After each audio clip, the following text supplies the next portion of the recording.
You said it last night, or yesterday morning, that you felt if there was any game for Chicago to steal, it was game one.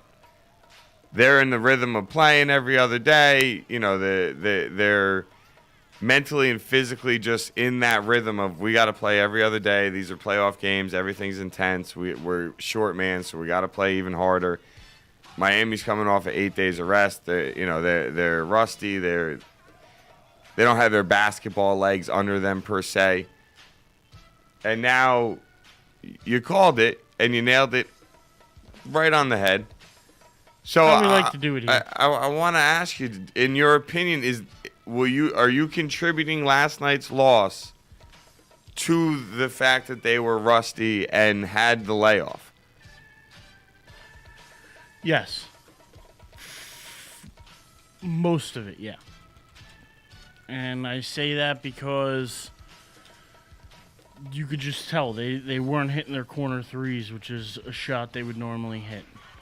They weren't themselves to a certain extent. I mean, LeBron James had, 2 points in the first half?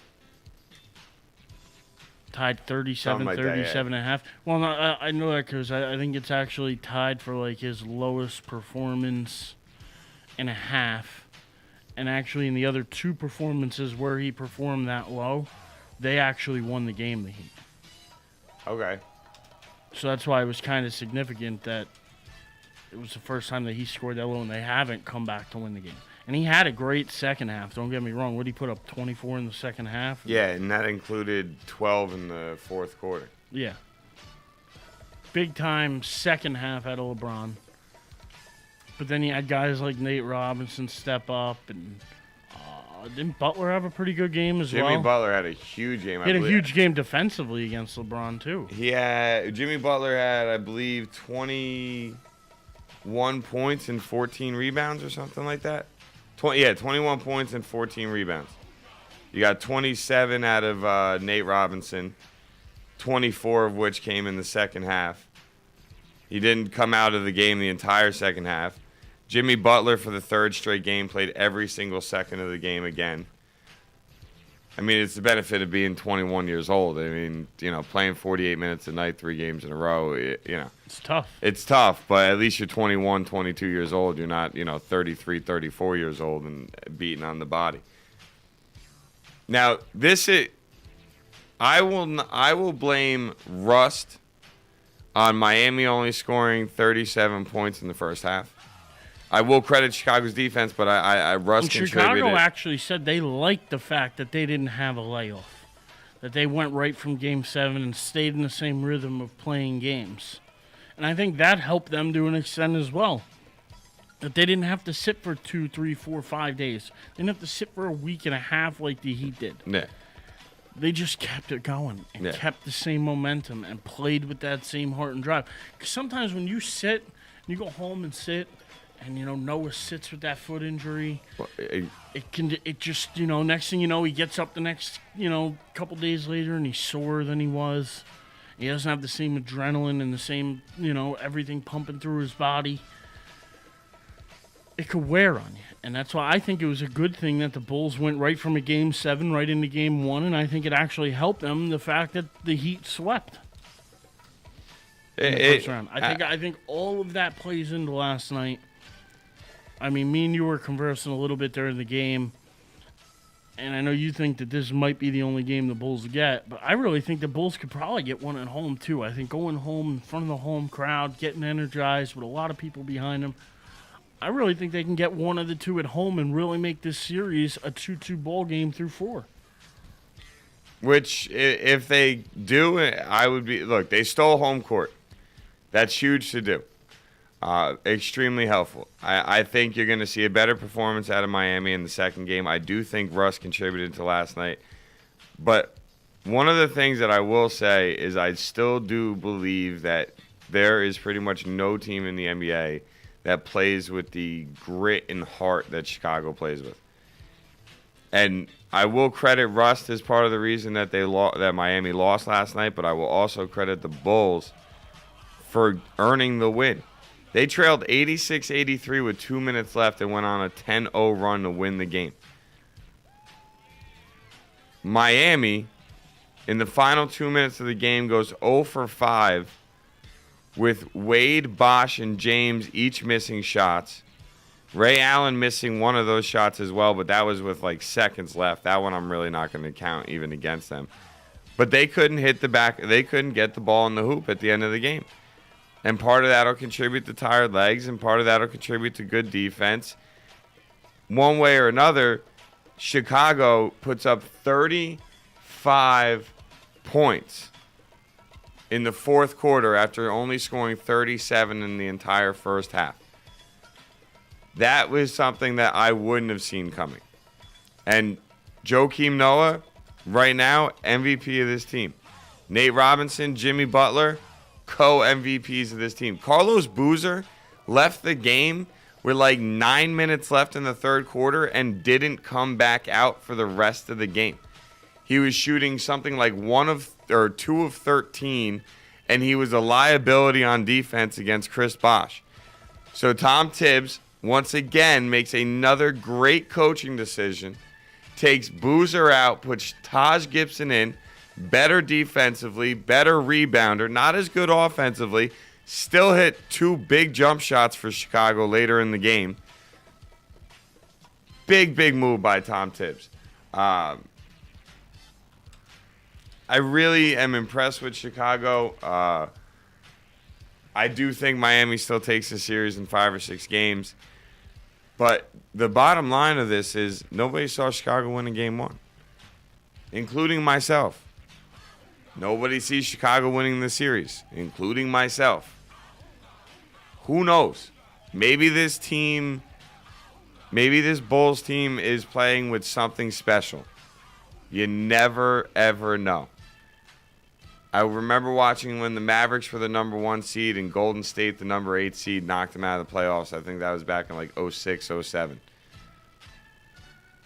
That was a series nobody thought Golden State was going to ever win. No. You know what? They won it. Yeah. You never know. It's hard to picture with no Heinrich and no Dang for it to continue. Like, sooner or later, Jimmy Butler is going to need a break. You know what I mean? It's just how it is. Sooner or later, the guy's going to need to look at Tibbs and say, Coach, just give me... Gotta get somebody else on him for a little bit. Give me 5 minutes, Coach. Just please, 5 minutes. But one way or another, it was a great game. It's about keeping Nate Robinson's intensity up, too. He got bloodied. He got a couple stitches, and he came back, and he was fired up, and he went after it. He's that kind of guy. He could be that spark. Now, occasionally, that spark may not detonate. Yeah. That spark may not be there one game. or it might explode in the wrong direction. Yeah. But there's a lot of things that can happen with Nate. But when he does it the right way, when he's on, when he's that energy, that Energizer bunny on the court, literally, because he's 3'4" and could fit in LeBron's pocket. Yes. When he could take over a game and be a big factor, that is such a help to this Bulls team who struggles sometimes to find that guy, and they're getting it. Some nights it's been out of Noah, some nights it's been out of Robinson. But no matter what, they're getting it out of somebody, and that's important. And that's the thing. Like Nate Robinson said in his little post-game interview, I wasn't blessed with a lot of hype, but I was blessed with a lot of heart, and I'll take that any day. And one thing that nobody will ever deny in the world of sports, whether it's basketball, football, hockey, soccer, baseball, tennis, golf, it doesn't matter. Anything that involves competition, whether it's you versus somebody or you versus a court or you versus the green, or it doesn't matter.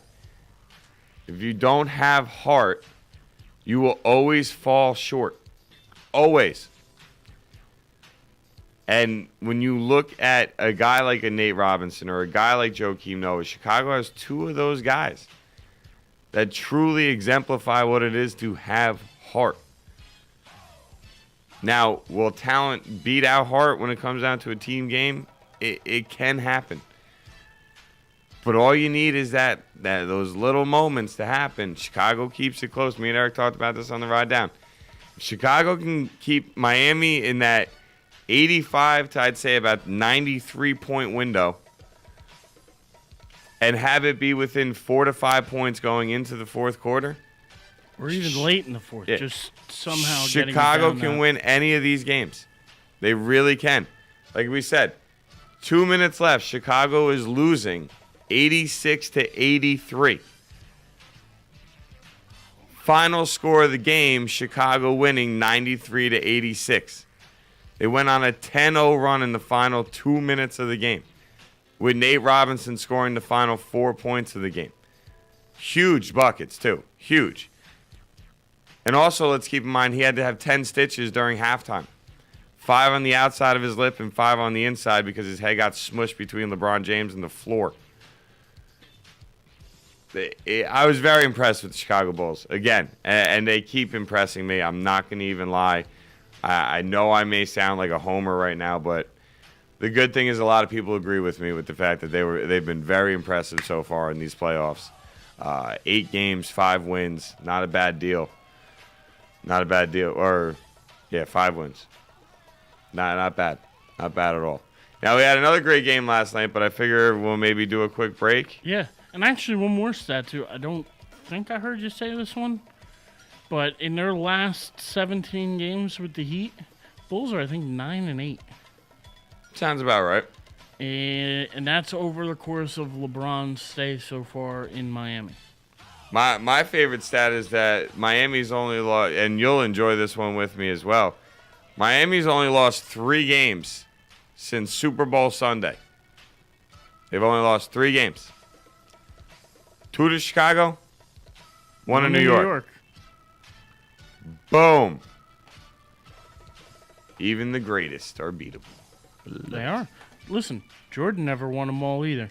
Nope. He Couldn't sweep every series. all the years he played in the NBA, if he won them all. I'll tell you what, a real quick stat as well. And this is one of my favorite stats when I heard it too. Bill Russell, in his 13-year championship stretch with the Celtics, where they won 10 championships, only once in those 13 years did they sweep a series. Throughout any... Throughout all those 13 years, only one time did Bill Russell's Celtics sweep a team. And that was in 1959, I believe it was. Wow. See, and that's the thing, too. You saw last night what the negative downfall of sweeping a team is. I don't care how good you are. You don't want to just sit around all those days. You can scrimmage all you want. You are not going to take playing against your teammates as seriously as you are being in front of a crowd of over 20,000 people playing against people that are not your teammates. It's just a completely different mindset. It is. Nothing you can do about it.